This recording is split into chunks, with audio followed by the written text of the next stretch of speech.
I think engineering scale आप सबको समझ में आ गया होगा। हमने दो तरह के स्केल पढ़े थे, एक प्लेन स्केल और एक डायगोनल स्केल। प्लेन स्केल में अप टू 2 डेसिमल तक कर सकते थे और डायगोनल स्केल में अप टू 3 डेसिमल तक, मतलब प्लेन में अप टू 1 डेसिमल, मतलब उसमें 2 चीज़ें कर सकते थे और उसमें 3 चीज़ों को हम कर सकते थे कि वो कैसे कैसे है और कितना लंबा स्केल है, वो हम लोगों ने पढ़ लिया था। आज हम एक न्यू टॉपिक शुरू करेंगे, दैट इज प्रोजेक्शंस। और आज का जो हमारा टॉपिक है वो है ऑर्थोग्राफिक प्रोजेक्शन।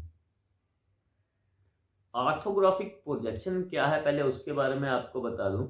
ऑर्थोग्राफिक प्रोजेक्शन जो है उसका मतलब ये होता है कि आप किसी भी 3 डायमेंशनल चीज को 2 डायमेंशन में कैसे कन्वर्ट करें। आपको अगर आपने ध्यान दिया होगा अपने आसपास या जो भी जितनी भी चीजें पड़ी हैं वो सारी की सारी 3 डायमेंशनल है, क्योंकि 2 डायमेंशनल चीज यहां पे हम अज्यूम करते हैं। अज्यूम इसका एरिया ये है, अज्यूम ये है।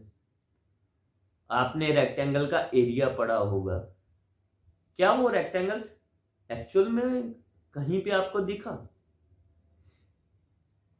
आप बोलोगे जमीन के टुकड़े पे, तो जमीन का टुकड़ा क्या, वो उसको अज्यूम किया ना कि ये मेरा है। वो एक्चुअल में वो जमीन अगर उसकी मिट्टी उठा के देखोगे, क्या वो 2 डिमेंशनल है? क्या वो 2 डिमेंशनल नहीं, वो 3 डिमेंशनल है। हम अज्यूम करते हैं कि ये जमीन का टुकड़ा मेरा है, ये घर का हिस्सा मेरा है, तो हम अज्यूम करते हैं, वो एक्चुअल में होता नहीं। इस यूनिवर्स में कोई भी 2 डिमेंशनल चीज आज तक मेरे को नहीं दिखी। फर्दर कभी दिखेगी तो बता दूंगा, लेकिन आज तक मेरे को नहीं दिखी। यहां पे हमेशा 3 डिमेंशनल चीज ही लाई करती है, जिसमें एक्स एक्सिस भी होता है, वाई एक्सिस भी होता है और जेड एक्सिस भी होता है, सारी की सारी चीजें। अब एक 3 डिमेंशनल चीज को 2 डायमेंशन में कैसे कन्वर्ट करते हैं, that is orthography. Orthographic projection कह लो या कुछ भी कह लो, तो उस चीज को हम कहते हैं ऑर्थोग्राफिक प्रोजेक्शंस। बाकी ऑर्थोग्राफिक प्रोजेक्शन का एक सिंपल सा फंडा आपको बताता हूं। ऑर्थोग्राफिक प्रोजेक्शन हम 2 तरह से करते हैं। एक, हम अगर आप लोगों ने मैथ पढ़ा होगा तो आपने 4 क्वाड्रेंट पढ़े होंगे, first quadrant, second quadrant, third quadrant and fourth quadrant. Orthographic projection हम सिर्फ 2 क्वाड्रेंट में करते हैं। हम अज्यूम करते हैं कि हमारी चीज जो है वो फर्स्ट क्वाड्रेंट में है, जहां पे दोनों पॉजिटिव है, या थर्ड क्वाड्रेंट में जहां दोनों नेगेटिव है। पॉजिटिव और नेगेटिव की हम बात ही नहीं करते ऑर्थोग्राफिक प्रोजेक्शन में। हम ये चीज अज्यूम ही नहीं करते, या तो दोनों चीजें नेगेटिव होंगी या दोनों चीजें पॉजिटिव होंगी। अब सेकंड क्वाड्रेंट में देखो, एक आपका वाई एक्सिस जो है वो पॉजिटिव है, एक्स एक्सिस नेगेटिव है। और थर्ड क्वाड्रेंट में देखो, एक्स एक्सिस पॉजिटिव है, वाई एक्सिस नेगेटिव है। तो वो चीज हम अज्यूम ही नहीं करते, हम सिर्फ या तो दोनों चीजें पॉजिटिव लेके चलते हैं या दोनों चीजें नेगेटिव लेके चलते हैं। और वो दोनों पॉजिटिव या नेगेटिव कहां होती है, या फर्स्ट क्वाड्रेंट में या थर्ड क्वाड्रेंट में। तो कहने का मतलब ये है कि हमारा अगर फर्स्ट क्वाड्रेंट में चीज पड़ी है तो उसको हम बोलते हैं फर्स्ट एंगल प्रोजेक्शन। अगर वही चीज थर्ड क्वाड्रेंट में पड़ी है तो उसको हम बोलते हैं थर्ड एंगल प्रोजेक्शन। अब इसी चीज को आगे लेके चलते हैं कि प्रोजेक्शन में मेनली आप देखो, प्रोजेक्शन हमारी जो है, हम 6 तरह से प्रोजेक्ट कर सकते हैं। आप लोगों के पास भी कोई चीज पड़ी होगी, कोई ना कोई कप, गिलास, बेड, अलमीरा, टीवी, कुछ भी पड़ा होगा। वो चीज सामने से कैसे दिख रही है उसको हम बोलेंगे फ्रंट व्यू। लेफ्ट साइड से कैसे दिख रही है उसको बोलेंगे left side view. Right side से कैसे दिख रही है, राइट साइड व्यू। बॉटम से कैसे दिख रही है, बॉटम व्यू। टॉप से कैसे दिख रही है, टॉप व्यू। बैक साइड से कैसे दिख रही है, बैक व्यू। तो ये 6 तरह के व्यूज होते हैं। लेकिन जब हम प्रोजेक्शन, ऑर्थोग्राफिक प्रोजेक्शन में हम सिर्फ 3 तरह के व्यूज बताते हैं। उसके पीछे रीजन सिंपल सा एक है कि आप कुछ बातें, मतलब अगर आप 3 चीजें देख के समझ सकते हो तो उसको 6 बताने की जरूरत ही नहीं। आप 3 देख के समझ सकते हो ना कि 3 अगर सामने से कैसा दिख रहा है, साइड से कैसा दिख रहा है, ऊपर से कैसा दिख रहा है, तो चीज कैसी होगी वो आपको समझ आ जाएगी। प्रोजेक्शन करने का मतलब ही क्या है कि देखो, अगर आप हमेशा 3 डायमेंशनल व्यू बना के किसी मैकेनिक के पास भेजोगे तो वो चीज कभी मैटर, उसके समझने के चांसेस कम हो जाते हैं। वो मैकेनिक समझ नहीं पाएगा कि आप क्या बनाना चाहते हो, उसकी डायमेंशंस क्या है, क्योंकि वो इंजीनियर नहीं है, वो एक मैकेनिक है और उसको हर डायमेंशन प्रॉपर तरीके से चाहिए। उसके लिए हम ऑर्थोग्राफिक प्रोजेक्शन करते हैं। ऑर्थोग्राफिक प्रोजेक्शन में मैं आपको एक एग्जांपल देता हूं। सपोज आपके पास एक क्यूबाइड है जिसकी लेंथ जो है 50 है, विड्थ जो है वो है आपकी 20 और हाइट जो है वो 30। तो उसका फ्रंट में कैसा होगा, फ्रंट में एक रेक्टेंगल बनेगा, दैट इज 50/30 का रेक्टेंगल। साइड में क्या बनेगा, 20/30 का रेक्टेंगल। और टॉप में क्या बनेगा, दैट इज 20/50 का रेक्टेंगल। ठीक, तो फर्स्ट एंगल और थर्ड एंगल प्रोजेक्शन में फर्क क्या है, फर्क कुछ ज्यादा नहीं है। फर्स्ट एंगल प्रोजेक्शन में क्या होता है, फ्रंट व्यू हमेशा ऊपर आता है और उसके साइड में साइड व्यू और नीचे टॉप व्यू। थर्ड एंगल में आपका फ्रंट व्यू नीचे, टॉप व्यू ऊपर और हमेशा फ्रंट के साइड में साइड व्यू।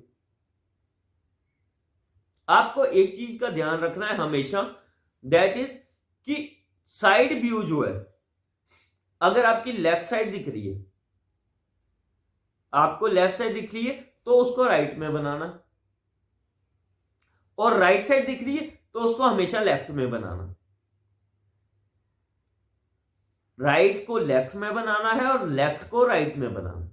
वो क्यों बनाना है, अगर मेरे पास बोर्ड होता तो मैं आपको समझा देता, लेकिन मेरे पास बोर्ड है नहीं। मैंने कोशिश करी थी आज बोर्ड लाने की, लेकिन वो हो नहीं पाया। चलो दैट्स डिफरेंट इशू, उस पर डिस्कशन नहीं करते। लेकिन आज का जो टॉपिक है दैट इज कि ऑर्थोग्राफिक प्रोजेक्शन क्या है और हम क्यों करते हैं। करते इसलिए हैं, जैसे आपको घर बनाना है, हम मैकेनिकल इंजीनियर या ऑटोमोबाइल इंजीनियर घर तो नहीं बनाते हैं, वो तो सिविल इंजीनियरिंग का काम है। लेकिन फिर भी एक एग्जांपल दूंगा। अगर आप घर बना रहे हो और उसका नक्शा बना रहे हो, आपका घर सामने से कैसे दिखेगा, साइड से कैसा दिखेगा और ऊपर से कैसा दिखेगा, ये चीज बनाना, दैट इज ऑर्थोग्राफिक प्रोजेक्शन। अब क्योंकि 3D में, अगर 3D में मैं घर बना दूं तो आपको ये पता नहीं चलेगा कि आपका घर सामने से कैसे दिखेगा, वो एक अजप्शन होगी। अज्यूम करेंगे हम लोग कि हाँ हो सकता है ऐसा दिखे, लेकिन एक्चुअल में नहीं पता होगा। तो वो चीज, उसी चीज को बनाने के लिए हम ऑर्थोग्राफिक प्रोजेक्शन करते हैं। बाकी और भी बड़े सारे मसले हैं जिस वजह से हम ऑर्थोग्राफिक प्रोजेक्शन करते हैं, लेकिन मेन हम ये चीज लोगों, अपने मैकेनिक को, अपने वर्कर को बताने के लिए, क्योंकि हम मैकेनिकल इंजीनियर्स हैं, तो हम मैकेनिकल हैं या ऑटोमोबाइल हैं या आईएनसी के हैं, तो हम लोग अपने मैकेनिक को बताने के लिए ये बताते हैं कि हम ऑर्थोग्राफिक प्रोजेक्शन क्यों कर रहे हैं।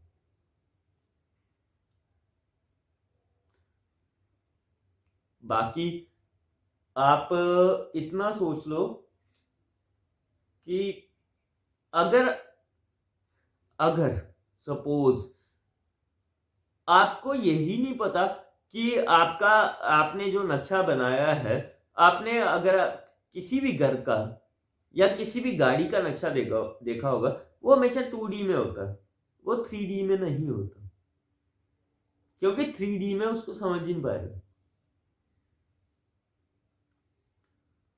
अगर आपने मेरी सुबह वाली वीडियो देखी होगी जो मैंने 3rd सेमेस्टर के लिए बनाई थी, तो उसमें एक शाफ्ट बनाई थी। तो शाफ्ट का एक डाया था, एक लेंथ थी। अब वो एक शाफ्ट थी कि बॉक्स था, वो कोई समझ पाएगा क्या अगर मैं उसके सामने सर्कल नहीं डालता? वो चीज वो समझ नहीं पाएगा, कोई भी नहीं समझ पाएगा। अगर मैं उसके एक रेक्टेंगल बनाता फ्रंट का, एक टॉप का रेक्टेंगल बनाता और साइड के लिए सर्कल बनाता, तो सब समझ जाते कि ये एक शाफ्ट है। ये मतलब एक सर्कुलर, एक शाफ्ट मतलब एक सरिया। शाफ्ट का मतलब होता है एक गोल सा मटेरियल जो मेटल का बना, वो चीज आई थिंक आप लोगों को मैं बता चुका हूं कि मटेरियल को कैसे डिफाइन करना, कि ये मटेरियल कौन सा है। वो चीज, उस चीज की डिस्कशन में मैं जाऊंगा नहीं, लेकिन ऐसे हम इंजीनियर को बताना नहीं। अब आप लोग एक चीज नोट करके ध्यान से सुनना कि इंजीनियर सिर्फ बनाता है, वो मैकेनिक के पास या वर्कर के पास जाके नहीं बताता कि मैंने बनाना क्या है। वो चीज वो नहीं बताता, क्योंकि हर एक मैकेनिक के पास एक एक चीज बनाने के लिए, सपोज एक गाड़ी ले लो या एक लेथ मशीन ले लो या एनीथिंग एल्स, कोई भी एक मोबाइल फोन ले लो, तो ये एक पार्ट से तो बना नहीं, ये अलग अलग पार्ट से बना हुआ है। अब जितने पार्ट से बना है इतने मैकेनिक भी होंगे, तो हर मैकेनिक के पास जाके बताना, इज इट पॉसिबल? वो पॉसिबल नहीं है। वो आप सिर्फ अपनी ड्राइंग के हिसाब से बता सकते हो कि ये मैं चाहता हूं कि ये बनाओ। तो उसके लिए हम ऑर्थोग्राफिक प्रोजेक्शन यूज करते हैं। आई होप आप सबको समझ आ गया होगा कि ऑर्थोग्राफिक प्रोजेक्शन क्या है। फिलहाल मेरे पास व्हाइट बोर्ड नहीं है, जब होगा तो मैं आपको बना के सारा कुछ समझा दूंगा कि वो होता क्या है और कैसे किया जाता है। Thank you.